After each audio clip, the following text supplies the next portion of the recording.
participation de l'ADEME à cet événement, aux côtés de I4CE, s'inscrit dans le cadre des travaux de prospective de l'ADEME. Nous avons publié l'année dernière un gros travail de prospective, Transition 2050, qui présente 4 chemins vers la neutralité carbone en 2050. Et nous avons pu faire un chiffrage macroéconomique de ces scénarios et c'était tout à fait naturel dans ce cadre-là de s'associer à I4C pour cet événement sur le chiffrage et sur la programmation pluriannuelle des financements climat. Alors ces scénarios, ce qu'ils disent fondamentalement, c'est qu'il n'y a pas de solution unique pour atteindre la neutralité carbone.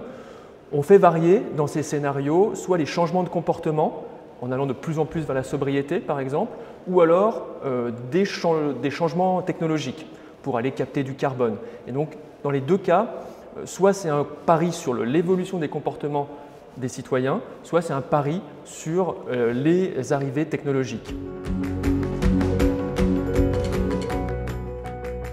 Oui, alors ils ont comme point commun principal de tous converger vers la neutralité carbone en 2050, mais ils ne prennent pas le même chemin.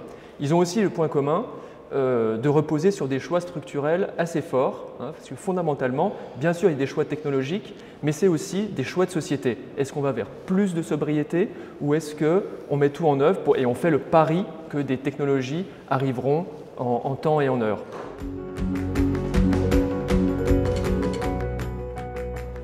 Je dirais que pour atteindre la neutralité carbone, et ça a été bien dit ce soir, cela suppose des choix structurels assez forts. Et c'est pour ça aussi qu'on a engagé la planification écologique dans le pays, dans le quinquennat.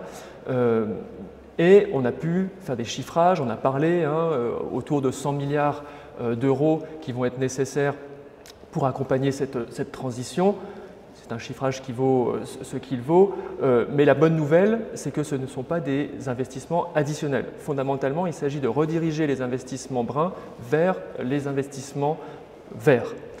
Et pour que tout ça soit acceptable, il faut vraiment embarquer l'intégralité de la population. On l'a bien vu dans les débats sur la fiscalité écologique, ce qui était le plus important, c'était les enjeux de justice sociale.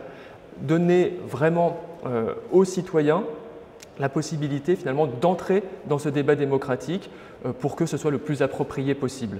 Et je crois que derrière tout ça, il y a une formidable opportunité aussi pour améliorer le bien-être des citoyens. Ce n'est pas que de la contrainte, cette transition vers la neutralité carbone, et il faut le poser dans un débat démocratique renouvelé.